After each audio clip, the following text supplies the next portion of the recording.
ठाण्यातील तिनात नाका परिसरात बॅनर दुचाकीस्वाराच्या डोक्यावर कोसळलाय। सुदैवानं दुचाकीवर प्रवास करणारे थोडक्यात बचावले। बॅनर कोसळतानाचा व्हिडिओ सोशल मीडियावर व्हायरल झालाय।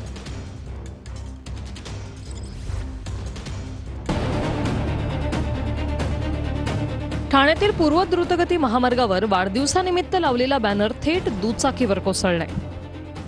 दोघे जण एकाच दुचाकीवरून द्रुतगती महामार्गावर प्रवास करत होते, तेव्हाच हा बॅनर त्यांच्या डोक्यावर पडला। या घटनेचा थरारक व्हिडिओ मोबाईल कॅमेऱ्यात कैद झाला। या अपघातात दुचाकीवरील दोघे जण थोडक्यात बचावले, तसंच इतर कुणालाही इजा झालेली नाही।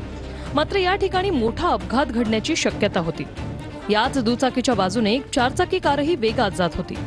दुचाकीस्वाराचं थोडंही नियंत्रण सुटलं असतं तर दुर्दैवी घटना घडण्याची शक्यता होती। दरम्यान शहरांमधील लागणाऱ्या अनधिकृत बॅनरचा मुद्दा याआधीही अनेकदा चर्चेत आलाय।